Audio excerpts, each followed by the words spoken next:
There are good game commercials. There are funny game commercials. There's some weird ones. And then there's some bad ones. Welcome. My name's Peyton. I'm sure y'all know me already. I don't know why I'm saying this. But we're going to be watching top 10 video game commercials by JonTron. If you don't know who JonTron is, probably the funniest dude on the internet and YouTube. Please go subscribe to him. He's a hilarious dude. But without further ado, let's go.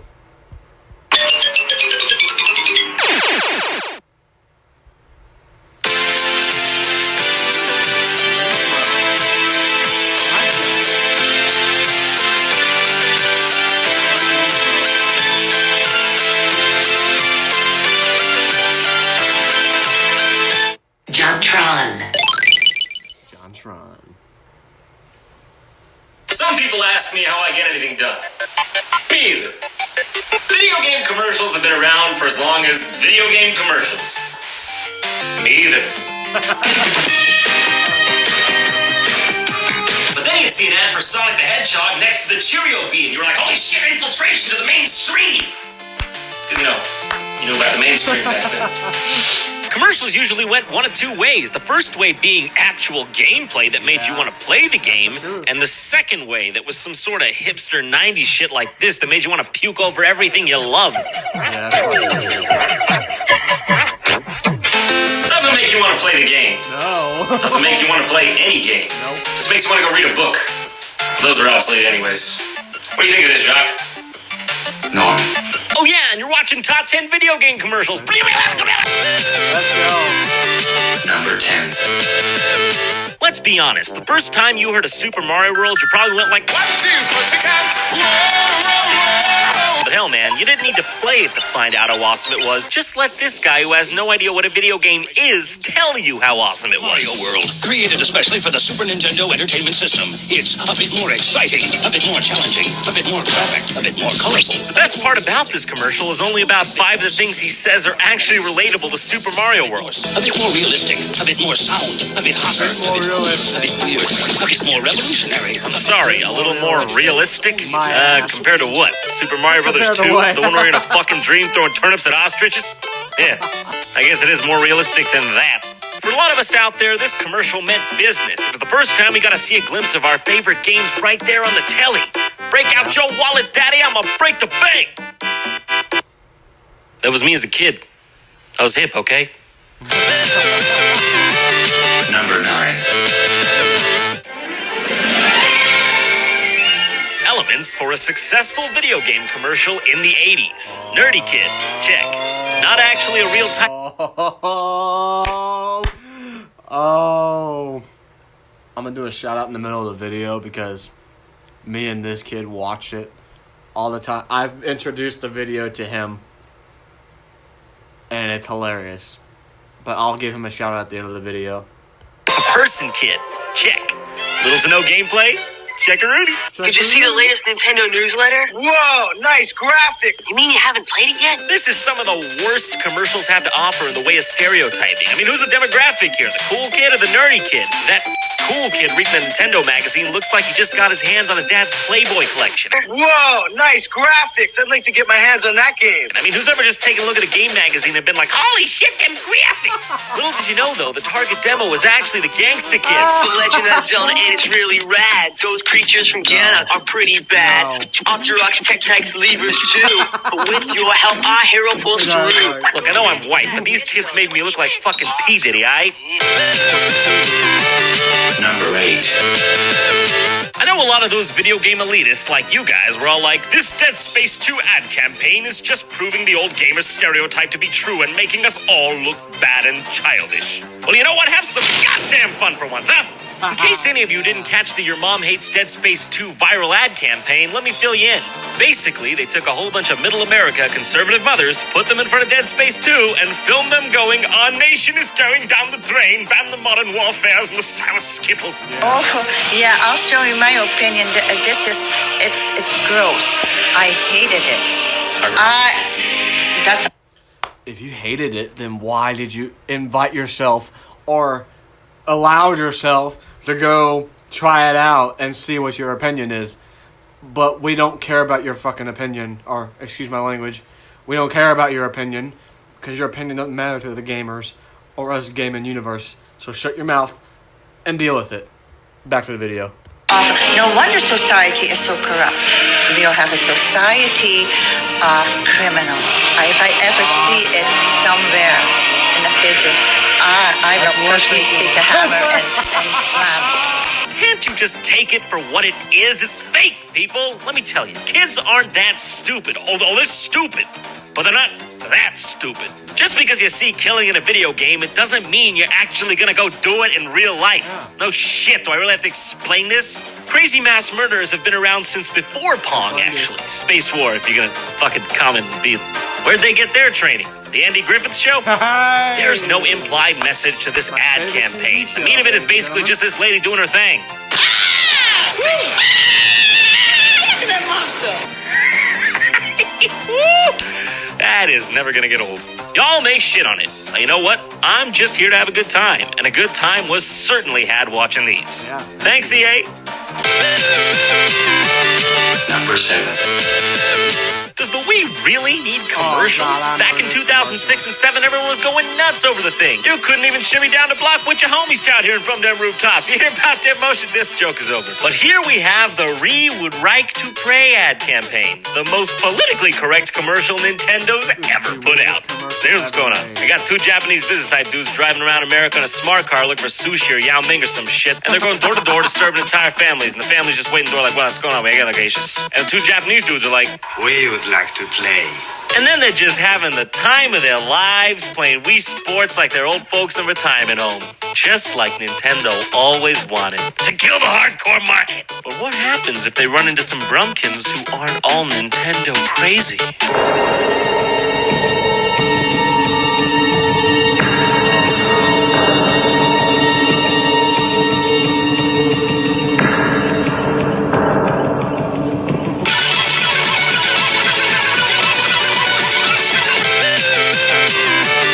Number 6. So one day, Sony was doing all the cocaine, and they were like, hey, Steve, we got like 4 million of these units to push. Wait, how you want to sell it?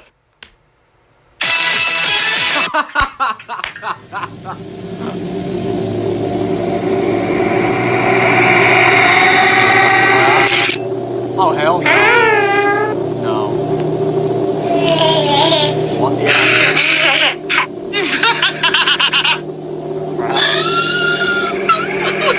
I know, Sony, okay, that you need to sell your consoles, but what is this about? All right, I see. I've got your angle with this whole demonic baby thing. You're selling to the promising demographic of absolutely no one. And you might think that this is their first offense, but I implore you to check this out. Come out and play! I can't! I'm playing that! Honestly, for something as big as the PS3, you just need something that'll stick. And stick with us, it did. For many a sleepless night. Stop! Number 5. Now, I know I'm supposed to be sitting up here and being Mr. Commentary Prom Queen King, but how am I supposed to comment on this? Just look at it. Oh, that's hilarious. Happy birthday to you. Happy birthday to you. Happy birthday, dear Hudson. Whoa, whoa, whoa! What the fuck is this? Savage. Fucking sponge cake! Fuck!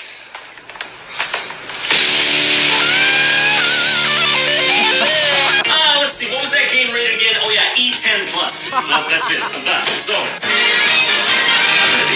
That's all, folks.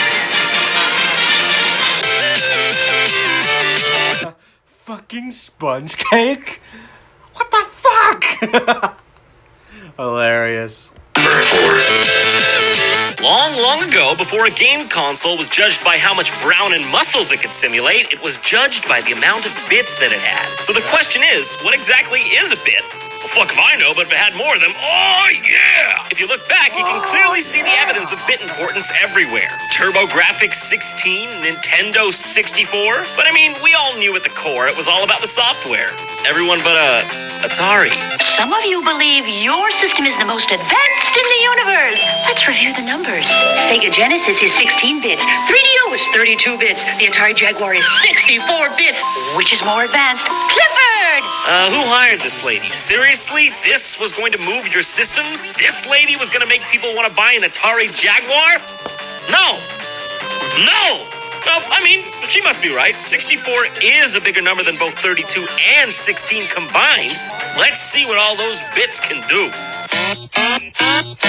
Those are some shitty graphics.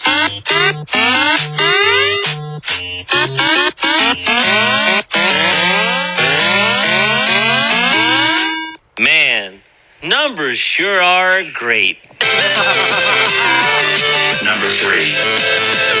Let's face it, it's not necessarily that things were better when we were kiddies. It's just that we had less to worry about and everything was about cheese nips. I don't know. That said, though, there were just some things that were inherently good, no matter what your age. Two unrelated things as such are Robin Williams and Ocarina of Time. But hold on. What's that? What's that off in the distance? What's that on the horizon? Could it be?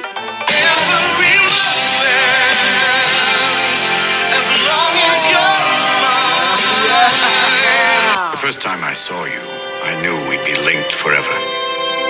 For you, I traveled to the four corners of the world. Oh, I've seen that. I faced adversity.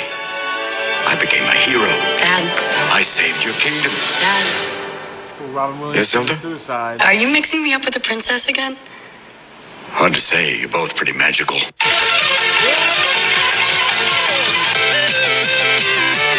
Number 2. In the current year of 2011, Mario Kart's got so many incarnations they decided to give up and name the newest one Mario Kart 7. Good name, guys. GG. Regroup next week. But it wasn't always this way. Who remembers the very first Mario Kart? Me. Yeah, that one. What's the first thing your mind goes to when you think of that one? Is it blinding speeds? Is it chaos? Is it epic maneuvers? No, not at all.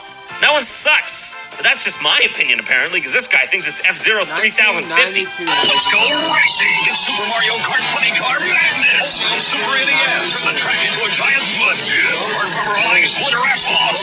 Mix it up with the big boys. Bowser and his big foot-dropping trucks. He knows his go-kart really good. Mushrooms, banana peels, turtle shells. Dynamite! Check your rear view and make a neat test. Or go into battle mode and run his thing. Too steep. Fast and way too fast. It's too... Hold on a second. I'm not letting that slide. Let's go back. Fast and way too fast. Two speeds. Fast. Way too fast. Brilliant.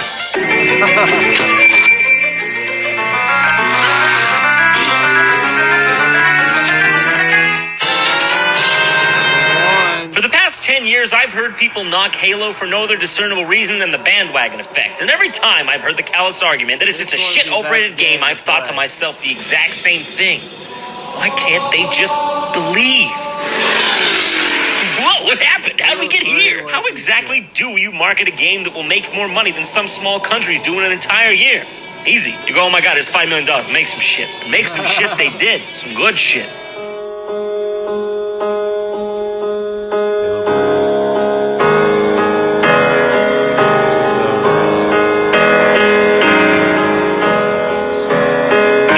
Believe campaign is my favorite video game marketing campaign of all time, simply because of how much emotion it was filled with and how much it made me want to become part of the adventure. It's genius. It just feels so real and raw. And not to mention, these commercials were just plain beautiful. Yeah, okay, I don't really have anything else to say. See you guys next time. Hey, and don't drive fast on the wrong side of the road. It's dangerous. Wow, did you put a new scarf on this week? Because you look beautiful. Hey, if you want to go see my other stuff, you can go to normalboots.com because that's my website. I maintain it. And, Oh my gosh. Okay. Excuse me. My bad. But, if we go back to the Nintendo graphics, the holy shit them graphics video. This is the kids I'm about to shout out right now. I'm about to shout out my two cousins. I'm about to shout out my boy Raymond, and my beautiful cousin Lori. Hello, guys. I love you guys so much. And next time, I'll see y'all next time. Thank you so much for watching. Please make sure to subscribe and leave some comments. Have a good night, you guys.